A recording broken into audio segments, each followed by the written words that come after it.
नमस्कार, स्वागत है आपका हस्तक्षेप में। मैं हूं संजीव श्रीवास्तव। आज बात करेंगे हम किस तरह से पूरी दुनिया में ग्लोबल वर्ल्ड ऑर्डर जो है वो एक टर्मोइल में, एक संक्रमण और चुनौती के दौर से गुजर रहा है। और इन सब का कारण है डोनाल्ड ट्रंप, उनकी पॉलिसीज। और इन बदलती हुई परिस्थितियों में, इस नए परिवेश में जहां सिर्फ एक चीज निश्चित है और वो है अनिश्चितता, उसमें भारत अपने आप को किस तरह से पोजीशन कर रहा है 2026 में। क्या है बड़ी चुनौतियां हमारी विदेश नीति के लिए, क्या है बड़ा चैलेंज हमारी इकोनॉमी के लिए, क्या पॉसिबिलिटीज़ है, क्या संभावनाएं हैं, क्या चुनौतियां हैं, इसी विषय पर आज बात करेंगे। लेकिन आगे बढ़ें दोस्तों, उससे पहले आपसे अनुरोध कि अगर आपको मेरा कंटेंट पसंद आ रहा है तो हमारे चैनल को लाइक और सब्सक्राइब कीजिए और कंटेंट को शेयर कीजिए। तो सबसे पहले बात करते हैं ग्लोबल ऑर्डर की। वेनेजुला की बात हमने की, किस तरह से एक तरह से वहाँ पे कू कर दिया डोनाल्ड ट्रंप ने, कब्जे में ले लिया वहाँ के ऑयल रिजर्व्स को और उस कंट्री को अपने तरीके से चलाने की बात अब डोनाल्ड ट्रंप कर रहे हैं। किस तरह से वो ईरान को धमकी दे रहे हैं। ईरान में प्रोटेस्टर्स सड़कों पे हैं, लगभग 550 लोगों की मौत हो चुकी है। हिंसा और उपद्रव और प्रदर्शन थमने का नाम नहीं ले रहे हैं। ईरान ने चुनौती दी है कि इन सब के बीच में अगर वेस्ट यानी अमेरिका और इजराइल कोई कार्रवाई करता है तो उसका जवाब दिया जाएगा। अमेरिका ने कहा है ईरान ने कुछ भी दुस्साहस किया तो उसके ऐसे परिणाम होंगे जिसके बारे में कल्पना भी नहीं की जा सकती। दूसरी तरफ अमेरिका एक नाटो को भी तहस नहस करने में लग गया है। वो ग्रीनलैंड पर कब्जा करना चाहता है, एनेक्स करना चाहता है। तो कई तरह के समीकरण बन रहे हैं। फ्रांस ने, इटली ने स्पष्ट रूप से कह दिया है कि वो रशिया से एंगेज करेंगे, क्योंकि नाटो का भविष्य शायद उन्हें उतना सुरक्षित नहीं दिख रहा। अमेरिकी पॉलिसीज़ के साथ वो सहज नहीं है। तो एक पूरी दुनिया में हड़कंप मचा हुआ है। इन सब के बीच में जर्मन चांसलर ने सोमवार को 2 दिवसीय यात्रा भारत की शुरू की है। उस यात्रा के क्या इम्प्लीकेशंस हैं? ऑब्वियसली जर्मनी के ऑलरेडी बहुत अच्छे संबंध हैं चाइना के साथ, जापान के साथ, लेकिन अमेरिका और यूरोपियन यूनियन के अन्य राष्ट्रों के बाद ये जर्मन चांसलर जो 8 महीने पहले सत्ता में आए थे, उनकी पहली विदेश यात्रा है। उन्होंने भारत को चुना है। उसके क्या मतलब है? तो एक पूरी जो दुनिया बदल रही है, इसमें हम स्वयं को कहाँ पाते हैं? देखिए, राजकोट में 2 दिन पहले जब प्राइम मिनिस्टर ने वाइब्रेंट गुजरात की समिट को संबोधित किया तो उन्होंने कहा इंडियन इकोनॉमी दुनिया की फास्टेस्ट ग्रोइंग मेजर इकोनॉमी है। हम जल्दी दुनिया की तीसरी बड़ी अर्थव्यवस्था बन जाएंगे। यहाँ इन्फ्लेशन, मुद्रास्फीति, महंगाई की दर कंट्रोल में है। हमारा बहुत बड़ा मार्केट है, एक स्किल्ड वर्कफोर्स है, युवा राष्ट्र हैं हम। तो ये सब बहुत अच्छी पॉसिबिलिटीज़ दिख रही हैं। S&P ने हमें अपग्रेड किया 18 साल बाद। फिच ने भी हमारी रेटिंग्स को बेहतर करार दिया है। IMF कह रहा है इंडिया वर्ल्ड का, ग्लोब का एक ग्रोथ इंजन बनने वाला है। क्या ये सब सच में होने वाला है? जी हाँ, इसका पोटेंशियल और संभावना है, लेकिन इस समय की जो वस्तुस्थिति है वो बिल्कुल डिफरेंट है। हो सकता है हम सबसे बड़ी अर्थव्यवस्थाओं में से एक हो, सबसे तेज़ी से बढ़ने वाली अर्थव्यवस्थाओं में से एक हो, लेकिन जिस तरह से डोनाल्ड ट्रंप का पहले 50% का टैरिफ और अब जो उन्होंने नया बिल पास किया है जिसमें 500% का टैरिफ प्रपोज किया उन देशों के लिए जो रूस के साथ बिजनेस कर रही हैं, एंगेज कर रही हैं, जिनमें उन्होंने नाम लिया है भारत, चीन और ब्राज़ील का। तो हमारा क्या होगा अगर 50% टैरिफ पे ही हमारा एक्सपोर्ट लगभग 70% कम हो गया अमेरिका का? अगर 500% लग जाएगा तो ज़ीरो में चला जाएगा, माइनस। और अमेरिका के साथ हमारा लगभग 100 अरब डॉलर, 125 अरब डॉलर का व्यापार है, तो वो सब ही बंद हो जाएगा, क्योंकि लार्जली हमारे पक्ष में है वो बैलेंस ऑफ ट्रेड।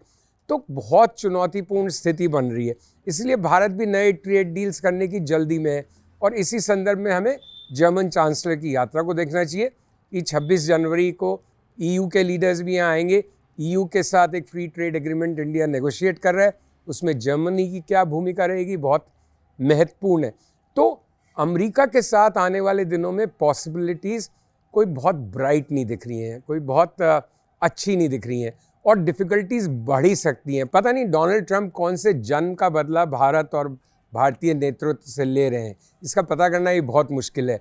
पाकिस्तान के साथ उनकी किस किस्म की डील हुई है आसिम मुनीर के साथ, वहाँ के सेना अध्यक्ष के साथ, जिसकी वजह से वो बिल्कुल इंडिया के खिलाफ एक रुख अख्तियार कर लिया। आपको ध्यान रहे अभी पिछले हफ्ते ही वहाँ के कॉमर्स सेक्रेटरी ने एक बहुत दिलचस्प इंटरव्यू दिया था जिसमें उन्होंने कहा था कि दरअसल भारत के साथ ट्रेड डील पिछले मई में होने वाली थी, यूके के बाद सबसे पहले भारत के साथ होने वाली थी। डोनाल्ड ट्रंप इसी घोषणा कर चुके थे, लेकिन उन्होंने कहा कि इंडियन प्राइम मिनिस्टर ने कॉल नहीं किया डोनाल्ड ट्रंप को, और वहाँ पे पॉलिसीज़ अमेरिका में यानी कि इसी तरह से बनती है कि प्रेसिडेंट का ही फाइनल कॉल लेता है, वही अंतिम दस्तखत होते हैं, उन्हीं के अंतिम निर्णय लेते हैं, और प्राइम मिनिस्टर इंडिया के उन्होंने कॉल नहीं किया। इसका भारत ने डिनाइल किया है।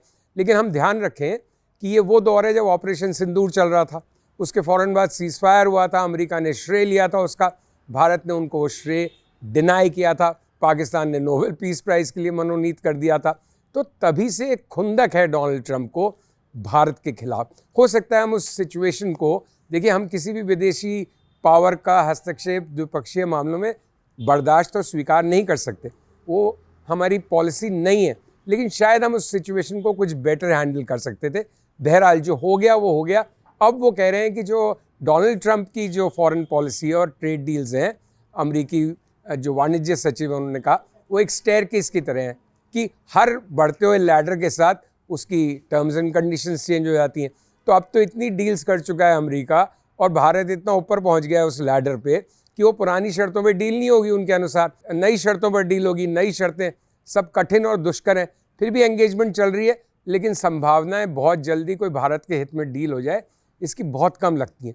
तो इस सब के बीच में अगर कहीं 500% की टैरिफ की मार पड़ गई, फिर तो ईश्वरी मालिक है, फिर पता नहीं हमारा क्या होगा अमेरिका के साथ संबंध होगा। इसीलिए हम दूसरे विकल्प तलाश रहे हैं, लेकिन दूसरे विकल्प कोई भी अमेरिका जितना मजबूत नहीं हो सकता। ध्यान रहे, Indian rupee worst performing currencies में रहा है पिछले 14-15 महीने में। Indian stock markets worst performing stock markets में से रहा है दुनिया में, जहाँ यूरोप के देशों ने, कई एशियाई मुल्कों के शेयर बाज़ारों ने नई ऊंचाइयां छुई हैं। अमेरिका तो छू ही रहा है। Indian stock markets poor performance रहे। FII इसकी लगभग 2.25 लाख करोड़ की सेलिंग हो चुकी। ऐसा क्या जानकारी है विदेशी निवेशकों के पास जो हमारे पास नहीं है, जिसकी वजह से वो इतनी ज़बरदस्त बिकवाली कर रहे हैं? तो बहुत ही एक कठिन, दुष्कर, संकटपूर्ण संक्रमण का काल भारतीय अर्थव्यवस्था के लिए, भारतीय विदेश नीति के लिए। लेकिन at the same time potential भी हमारे पास बहुत है, दमखम है हमारी।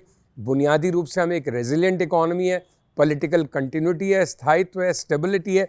तो ये दोनों तरफ की पॉसिबिलिटीज़ है। देखना ये है कि इस चुनौती को हम किस तरह से झेलते हैं, किस तरह से हमारी पॉलिसीज़ बनती हैं, किस तरह से हमारे नेतृत्व के डिसीजंस होते हैं, और किस तरह से ग्लोबल ऑर्डर शेप होता है, इवॉल्व होता है आने वाले दिनों में।